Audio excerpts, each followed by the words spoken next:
Hola conjuritas y conjuritos. ¿Qué tal? Hoy les vamos a contar una historia real que trata sobre esos enigmáticos seres llamados vampiros.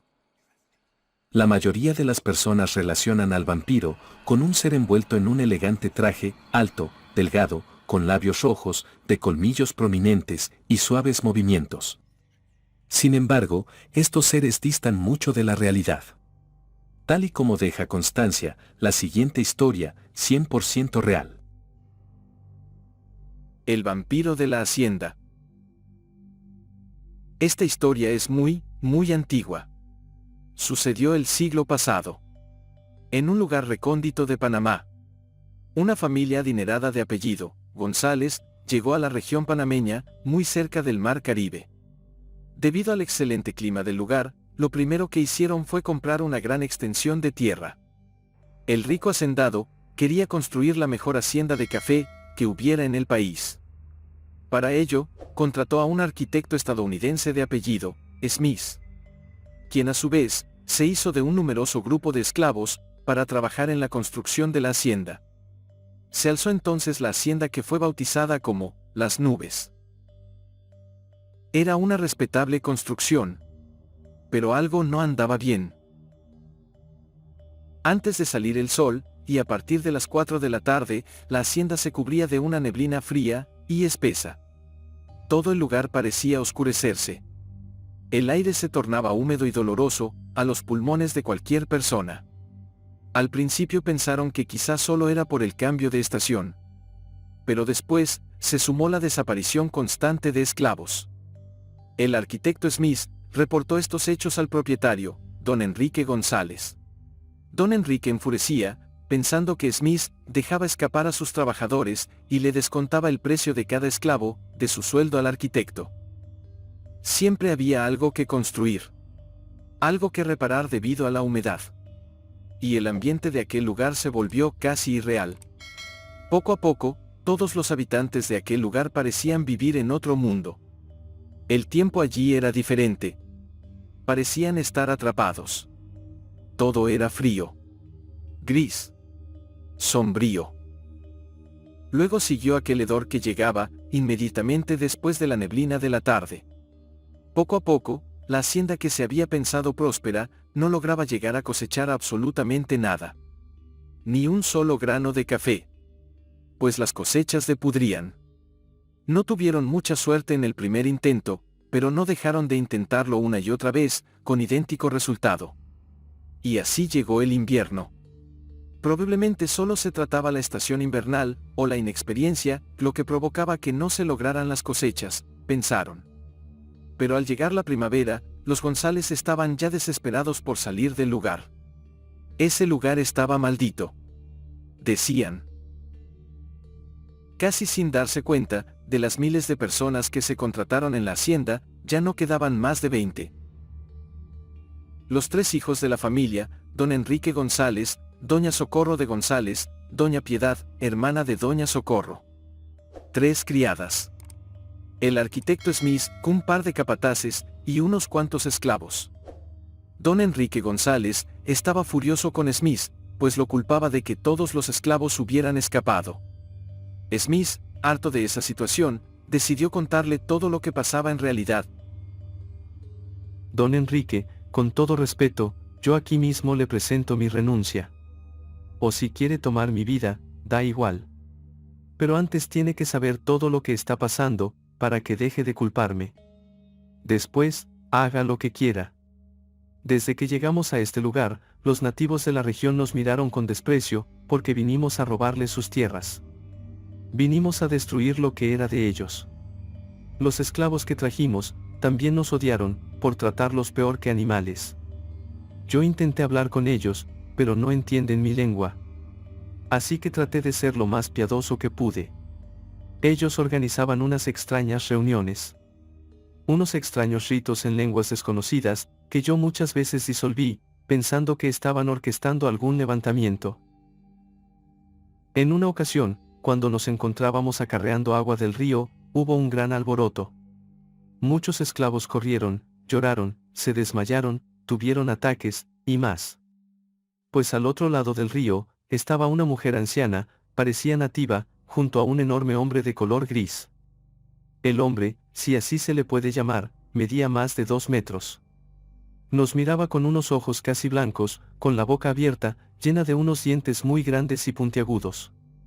Un líquido rojo y viscoso le escurría de la boca.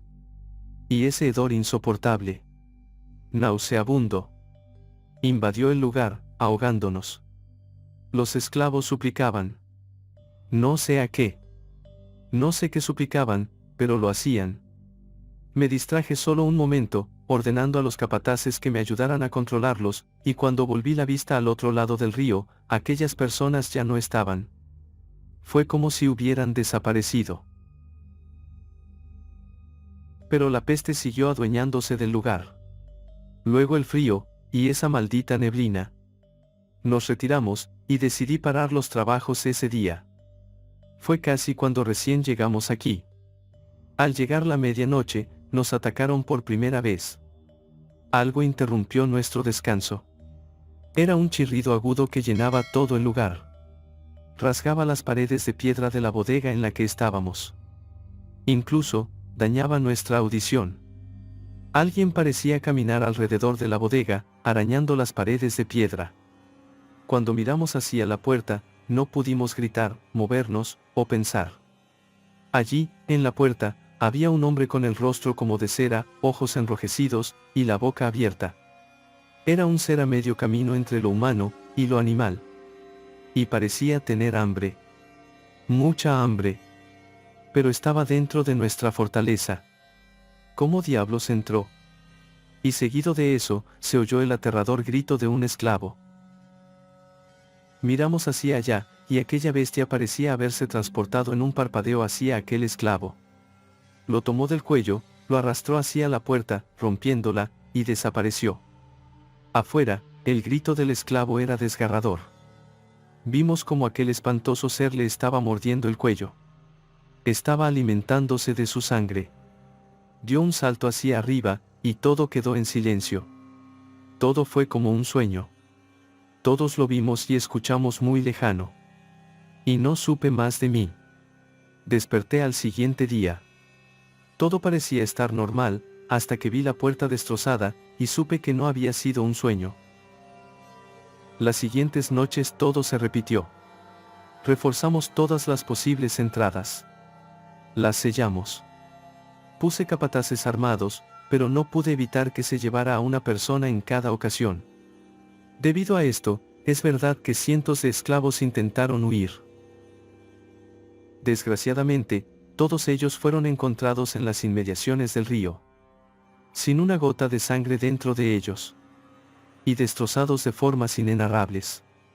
Intentamos darle caza a esa bestia. Y en varias ocasiones le disparamos, pero nuestras balas jamás le hicieron daño. Yo le reporté las desapariciones, pero nunca le dije por qué, sabía que usted no me iba a creer, tal como sucedió. Este lugar está maldito. No sé qué es lo que habita aquí. Pude saber que los esclavos solo estaban intentando protegerse de eso que habita este lugar, pero no han podido detenerlo. Estamos condenados a la muerte si nos quedamos aquí, sin hacer nada. Ahora don Enrique, puede hacer lo que usted quiera conmigo. Ya ni siquiera se puede respirar por esa peste. Don Enrique se quedó pensativo. Le dijo a Smith que le diera un momento para tomar una decisión. Más tarde, mandó a llamar a Smith, y le contó lo que había decidido hacer, darían caza a aquel endemoniado ser. Planeaba que se ayudaran de los nuevos esclavos que ya había mandado traer, pero que hacía meses no llegaban. Tenía la esperanza de que llegaran ya en esos días. Don Enrique, alguna vez leyó en crónicas antiguas, de esos seres endemoniados que le absorbían la sangre, tanto a personas, como a animales. Sabía que se les eliminaba con municiones de plata, agua bendita, que se les debía cortar la cabeza y el corazón, y quemarlos. Le dijo a Smith, que así lo harían. Esperaron 3 días, y al ver que los nuevos esclavos no llegaban, y habían perdido a 3 esclavos más, decidieron entrar en acción. Consiguieron los materiales que necesitaban. Y al 4.º día decidieron darle caza a aquel maldito ser. Tan solo al despuntar el alba decidieron salir a cazarlo. Cerca de la orilla del río, donde lo había visto Smith por primera vez, encontraron una especie de cueva pequeña. Era como un pasadizo. Tuvieron que entrar a gatas, iluminándose con las antorchas. Pero mientras más avanzaban, el pasadizo se hacía más grande, hasta que pudieron caminar totalmente erguidos por él. La peste era intensa, casi los ahogaba. Sin darse cuenta, se vieron sobre infinidad de huesos que cubrían el suelo, y crujían bajo sus pies. Aterrorizados, tuvieron ganas de salir corriendo. Pero uno de los capataces se adelantó iluminando las paredes, buscando el escondite de aquel tenebroso ser. Luego de aproximadamente 10 minutos, el mismo capataz pisó algo en el suelo. Algo que se movió. Era como una especie de tapa movible. 2 hombres hicieron guardia hacia la entrada, y los demás se acercaron hacia donde estaba la tapa movible. La abrieron con cautela, y varias piedritas y tierra cayeron sobre una especie de ataúd. Sí. Ese era el escondite de aquel ser. Se dispusieron a abrir el ataúd viejo y maltrecho. Y ahí estaba aquel ser endemoniado. Al abrirlo, encontraron al monstruo. Al vampiro. El hedor era insoportable. Parecía dormir apaciblemente. Sin perder tiempo, el capataz se apresuró a cortarle la cabeza. Pero justo en ese momento, el monstruo abrió los ojos, y dando un gran salto hizo caer a los que estaban cerca. Smith, que se había alejado temeroso, y escondido detrás de un resquicio, portaba una rústica escopeta con balas de plata. Al ver que el monstruoso ser se elevaba por los aires, le disparó. Logró rozarle la pierna, y el monstruo cayó a un par de metros de los hombres que lo intentaban cazar.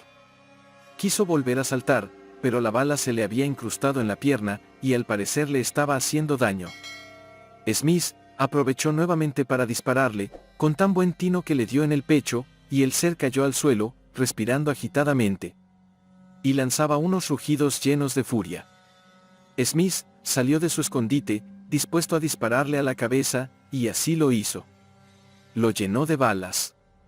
Pero ese monstruo no terminaba de morirse, aún respiraba, y rugía. Fue el capataz, quien logró reaccionar, y con un machete bendecido, le cortó la cabeza de un golpe certero. Y con una daga de plata, lo apuñaló en el pecho, abriéndolo en forma de cruz, buscando el corazón, si es que lo tenía, ese ser espantoso. Lo encontró, y le ordenó a los demás que lo guardaran en un costal. Que le prendieran fuego ahí mismo al cuerpo, no sin antes rociarlo con agua bendita. Y así lo hicieron. Miles de voces, como rugidos salían de él, y resonaban en la cueva.